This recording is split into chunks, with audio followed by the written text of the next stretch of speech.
Chapter 7 of The World's Worst Children by David Walliams, narrated by me. Chapter 7. Brian Wong, who was never ever wrong. Many years ago, there lived a boy named Brian Wong. Wong was a total and utter swot. Not only was he the swattiest swat who ever swatted, he had to be right about everything. Brian Wong is never ever wrong, he would exclaim, much to the annoyance of everyone around him. The boy's favourite subject was mathematics. His favourite pastime was working out what looked like impossible sums and equations.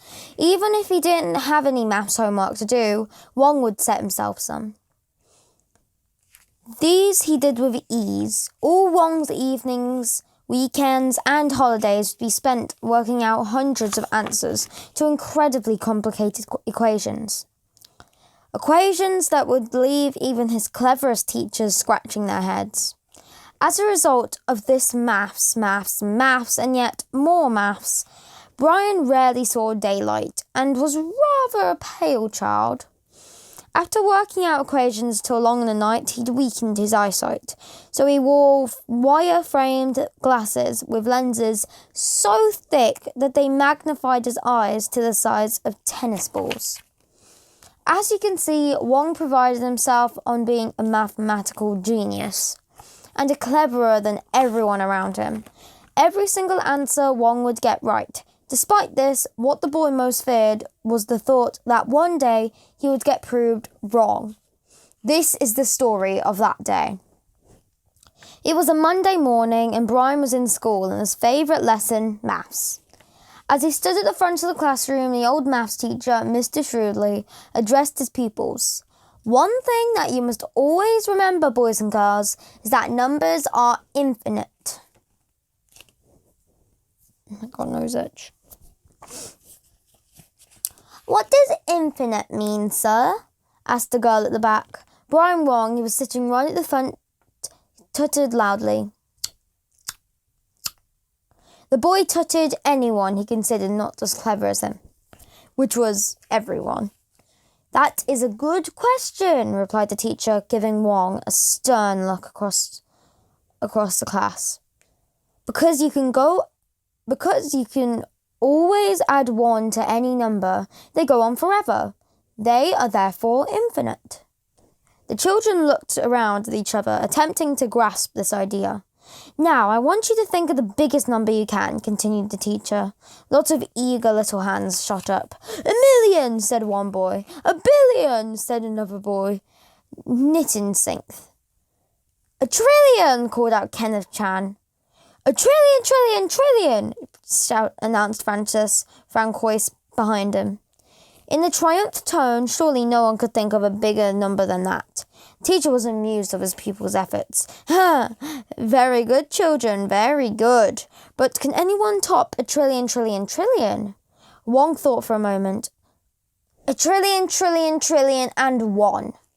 Good answer, Wong, announced Mr. Shrewdly, as the class groaned in annoyance. The swat had struck again. Now, can anyone top 1,000,000,000,000,001? I can, replied Brian. 1,000,000,000,000,002. 1,000,000,000,000,002 indeed. Now, can anyone top that? Asked the teacher. I can, replied Wong. 1,000,000,000,003.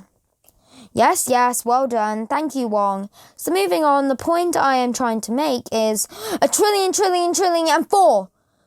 Yes, that's quite enough now, Wong.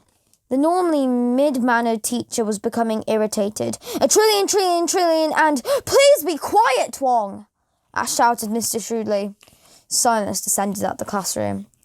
Thank you. The teacher was shocked by his own outburst, but quickly gathered his thoughts. As I was about to say, this shows that numbers are endless, because you can always add 1. Therefore, try as you might, no one can ever count to infinity. Not even you, Brian Wong. There was a pause for a moment as the classroom took this in. Wong looked at the teacher, his goggly glasses enlarging his eyes to the size of sign balls. The boys blinked and announced, I can. And the other children in the class laughed.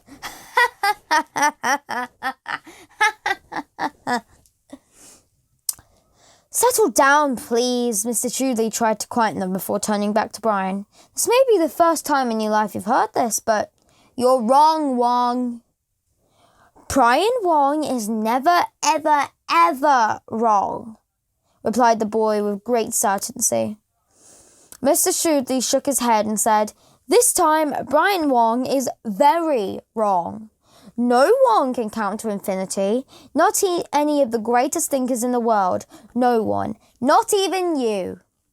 Wong had never been wrong in his life, and he was not going to start now. This was the moment he began his doomed mission, a mission that would change the course of his life forever. Brian Wong is never, ever wrong, insisted the boy. I am a genius, and therefore I can count to infinity. I can. Go on then, shouted Chan from the back of the class. Yes, joined in the other pupils. Even the normally sensible Mr. Trudley felt inclined to egg the swat on. But by now they wanted the same thing, to prove Wong wrong. We're waiting, announced the teacher with a wink to the rest of the class. Wong briefly cleared his throat and then began. 1, 2, 3, 4, 5, 6. There were gales of laughter from the other children in the class.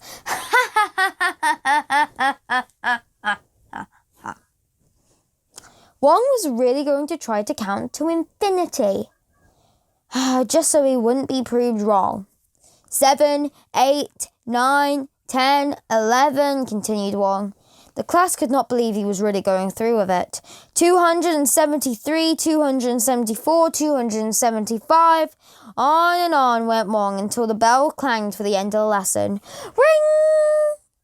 Thank you very much, Wong. You can stop now, announced Mr. Trudley with a chuckle. But the teacher underestimated Wong. This was a matter of pride for the boy. He was not going to stop until he reached infinity. 276, 277, 278. Brian strode out the classroom, still counting. As Mr. Trudley shook his head in disbelief, how long would Wong keep this up? 359, 480, 542. The boy counted all the way through break time, then through some more lessons, even including PE. Then through lunchtime, then through some more lessons before the bell clanged one last time for the end of the day. 699. Ring! As Wong marched out of the school gates, he carried on counting. By this time, he'd reached the high thousands. 9,736, 9,737. As the other boys laughed at Wong at the bus stop, Chan felt a pang of guilt. He tapped his classmate on the shoulder and said, Come on, Wong, let's get an ice cream. This is stupid. A furious look crossed Wong's face. You've made me lose count! He raged. Now I have to go to the beginning again. But Wong, 1, 2, 3. When he returned home, he counted all the way through dinner. 30,609, 1,112, 30,610, and bath time. When he went to bed, he wrote down the last number he had counted on a piece of paper, 48,392. That way, he could start again as he woke up with 48,393, which he did.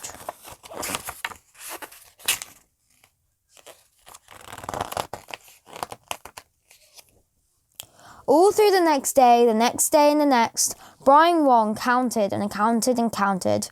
Soon he reached millions, and after a couple of years, the billions. When he reached 1 trillion, he felt it was too late to stop now, so he carried on into the zillions.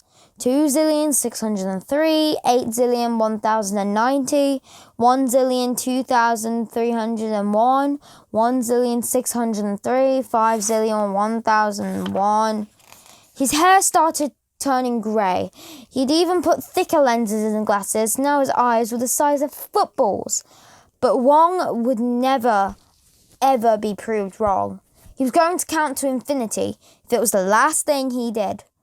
Even when his math teacher, Mr. Shrewdly, died of old age at 103, Wong refused to stop.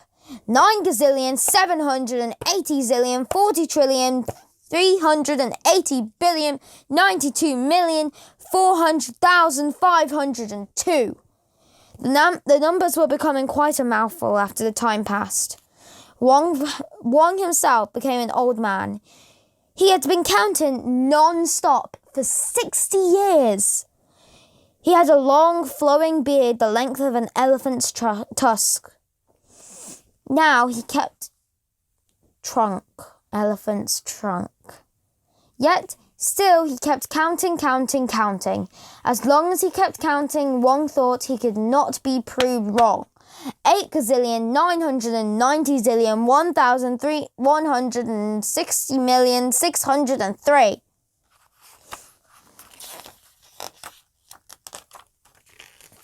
Finally, one night, Brian Wong was lying in his deathbed. He was now 111 years old, and life was slipping away from him. Yet he was still counting, hoping that somehow the next number might just be infinity, though it never ever was.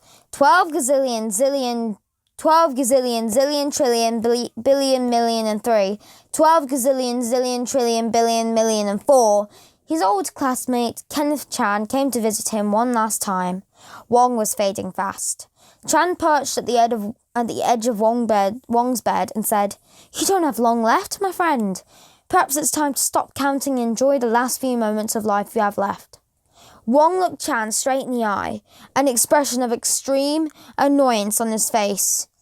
"You stupid fool! You made me lose count again! Now I have to start back at the beginning." "Wong, no!" pleaded Chan. 1, 2, 3, Wong began. Of course, Brian Wong never did reach infinity. However, just as he could not prove that the number infinity existed, no one else could prove that it didn't. Wong died with a smile on his face. He just wasted his entire life counting. But what was much more important to him was that he had not been proved wrong. On his gravestone, it read, "Here lies Brian Wong, who was never, ever, ever, ever, ever, ever wrong." Especially not about that whole counting to infinity thing. That's the end of this chapter, folks. If you enjoyed, please do not forget to like and subscribe and comment down below which book I should read after this one. See you guys in the next chapter. Bye-bye.